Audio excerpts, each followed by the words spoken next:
Bonjour madame. Bonjour. Alors aujourd'hui je vous parle d'une statistique qui est que 82% des mineurs et 31% des moins de 12 ans ont déjà eu accès à du contenu pornographique sur internet. Est-ce que c'est un problème pour vous? Moi c'est un problème, oui. Un problème assez sérieux parce que des gamins à cet âge-là ne devraient pas regarder des films comme ça. Je pense que c'est pour les adultes, s'ils veulent regarder, ils sont libres, mais pas les gamins. Non, c'est difficile à dire, parce que faut voir les impacts que ça a, quoi, et j'avoue que j'ai du mal à réaliser les impacts que ça peut avoir sur des mineurs, l'accès au site porno. Ouais, moi aussi, je pense aussi, aujourd'hui on a accès à internet assez tôt, donc c'est pas quelque chose qui me choque plus que ça, j'avoue. Je pense pas que ce soit des choses qu'un enfant de 12 ans puisse voir. Enfin, je dis pas que ça va l'empêcher à grandir normalement, hein, mais je pense qu'il y a des choses qui... On peut apprendre ça autrement. Ouais, voilà. Ça me choque pas plus que ça, sachant qu'il n'y a pas forcément de surveillance sur les portables. Donc c'est vrai que ce sont des enfants qui peuvent avoir accès à tous ces sites. Et pour moi, je trouve que c'est pas forcément une bonne chose. Et ce serait bien d'avoir des accès justement qui soient plus surveillés et qui soient justement fermés pour ces jeunes-là. Moi, les chiffres ne me surprennent pas non plus. C'est vrai que même s'il y a des interdictions par les parents à la maison, dans les cours de récréation, on sait comment ça fonctionne. Donc, chacun veut faire pareil que les autres. Et c'est vrai qu'après, dans le cerveau, ça devient vite une addiction, une lobotomisation des images et une drogue qui va en s'amplifiant et une demande de plus en plus croissante. Et les contenus peuvent être de plus en plus trash. Donc, pour l'instant, faut le stopper assez rapidement, quoi. C'est plus une question d'éducation nationale ou plus aux parents justement de sensibiliser un peu sur tout ça? Moi je pense que c'est plus aux parents et même à l'école, parfois il y a des... il y a des cours express et c'est plus... Ouais, moi je pense que c'est plus aux parents de le faire et que l'éducation nationale a déjà autre chose à faire. À l'heure actuelle, avec le gouvernement travailler plus pour avoir plus de sous, le père, la mère sont au boulot, hein. Alors on ne peut pas dire que c'est le papa et la maman qui sont responsables aussi. Il y a le pour et le contre, hein. Moi je suis en médecine et on fait de l'éducation de la sexualité dans les lycées. Et on se rend compte qu'il y a quand même beaucoup de gens qui sont pas au courant, ce qui est normal si t'as pas forcément d'informations. Et du coup je pense que régulariser mais derrière mettre en place des mesures pour informer les gens, ça peut être intéressant. Est-ce que tu peux un peu développer sur ce que vous faites justement dans le lycée? Ouais, du coup, nous on intervient dans des classes, bon c'est obligatoire, mais on intervient dans des classes au collège, simplement pour mettre en place les bases, quoi, pour voir comment est-ce qu'on fait un bébé, avec les mesures de protection, on est quand même axé santé, donc on fait les mesures de protection vis-à-vis des IST, ce genre de choses. Et puis tu te rends compte effectivement que en fonction des milieux d'où tu viens, etc., tout le monde n'a pas les mêmes... des choses qui peuvent te paraître évidentes à toi, elles ne le sont pas forcément pour tout le monde. Et c'est important parce que finalement c'est des bases qui sont universelles et que les gens n'ont pas forcément. Donc c'est intéressant de parler de ça avec des jeunes. C'est un peu difficile des fois aussi parce que c'est... des milieux pas forcément ouverts et du coup t'as des gens c'est des sujets qui sont tabous et qui devraient pas l'être parce que du coup je pense que c'est quand tu commences à créer des tabous que tu crées des tensions et que finalement ça se termine en violence ou en choses qui sont pas voulues pour tout le monde. Du coup voilà. Il faut peut-être ajouter une communication entre les parents, les écoles, et voilà qu'il y ait une communication qui s'améliore entre parents, école et enfants, quoi, qu'il y ait un peu les trois, un petit trio qui se forme et qu'il y ait des discussions de confiance qui aient lieu entre les trois parties. Et aussi peut-être des intervenants extérieurs qui eux-mêmes s'en seront sortis, qui ont un certain âge ou qui sont plus ou moins jeunes, ou même des jeunes, quelquefois ça parle mieux aux jeunes, qui puissent intervenir dans les écoles et puis leur parler, leur dire qu'eux aussi ils ont été comme eux plus jeunes et que c'était peut-être une autre génération, mais que ils comprennent ils ont ressenti ces besoins-là et qu'en fait ça leur a rien apporté d'autre dans la vie si ce n'est que de sombrer petit à petit dans se déconnecter de la réalité, puis ils vont pas se reconnaître dans la réalité, ils vont une perte de confiance, de comparaison les uns par rapport aux autres, et puis c'est vrai qu'ils vont vraiment être soumis au monde de l'image, de l'identité, leur identité ils vont se la comparer aux autres et ils vont peut-être avoir des crises de confiance, des crises personnelles dans leur vie dues à des images qu'on leur aura imposées et qui sont fausses, quoi. Et voilà, donc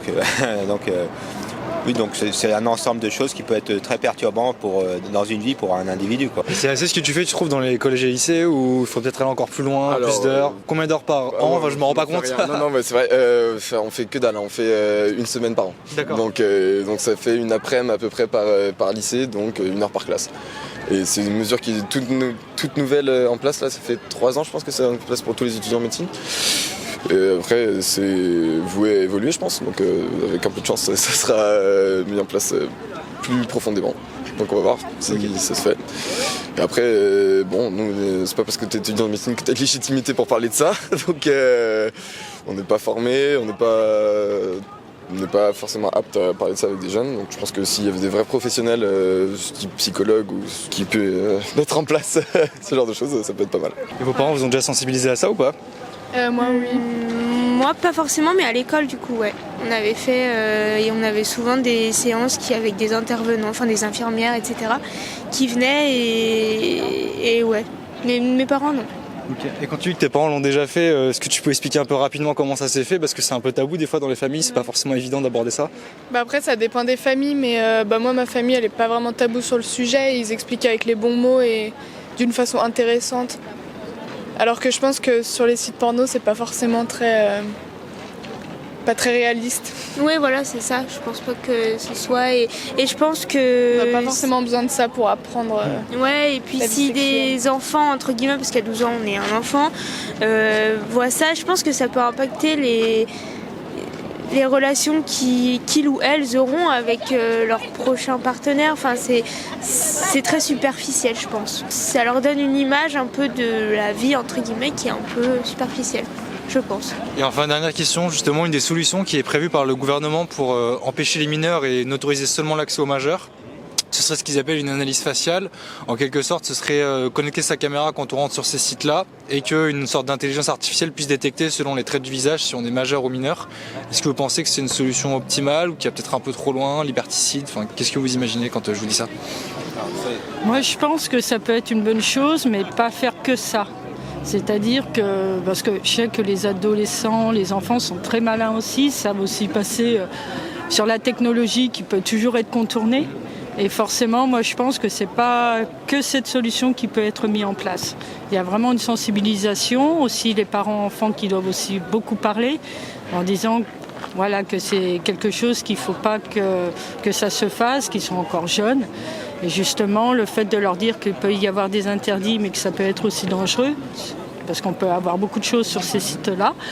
Je pense qu'il ne faut pas mettre que des règles sur les ordinateurs, sur les logiciels, parce que tout est contournable. C'est vrai que ces enfants, au niveau sécurité, peuvent tout nous faire. On en met beaucoup plus de moyens avec des associations s'il le faut, avec les parents, des échanges. Et ensuite, fermer certains sites qui peuvent être aussi plus néfastes, autant pour tous les publics, pas seulement que pour les enfants et pour les adultes. C'est vrai qu'à premier abord, ça donne l'impression que c'est quand même un grand pas dans l'intimité des gens de faire comme ça. Donc je pense qu'il va y avoir beaucoup de réticence sur ce genre de projet. Moi j'avoue que comme ça, après je connais pas le truc en détail, mais je serais pas forcément favorable. Moi j'avoue que je vois pas trop ce que ça va changer.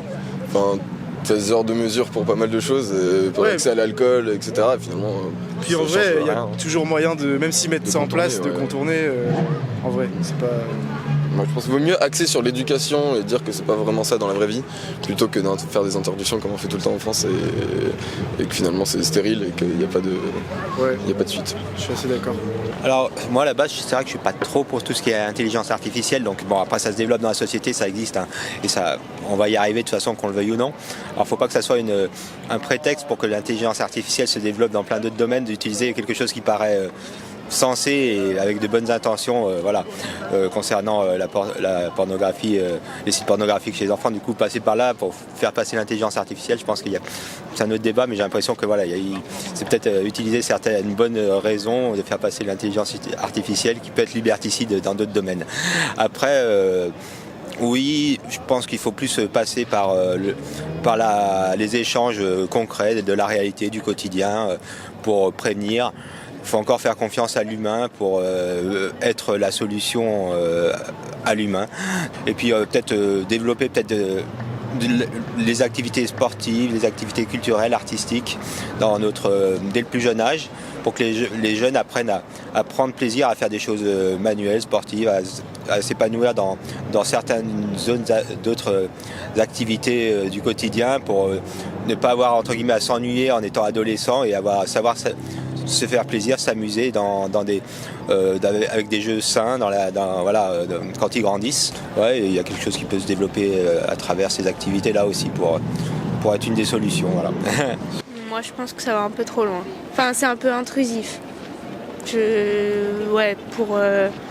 Non, ça, non. Je suis pas trop d'accord. Mais après, c'est un peu la seule solution parce que je crois qu'il y a des messages... j'ai plus de 18 ans ou des trucs comme ça et enfin ça sert à rien parce oui ça sert à rien, donc je pense qu'il n'y a pas vraiment de solution, mais c'est la sensibilisation et après les enfants, les jeunes en font ce qu'ils veulent, quoi. Voilà. Elle a tout dit. Okay, super, bon écoutez, merci à toutes les deux. Bah, je vous en prie. Comme vous avez pu le constater, il y a pas mal d'avis qui sont assez différents sur le sujet. D'ailleurs, n'hésitez pas à nous dire en commentaire ce que vous pensez de cette thématique, et puis surtout pensez à vous abonner, ça nous soutient toujours. Allez, je vous dis à très vite, ciao.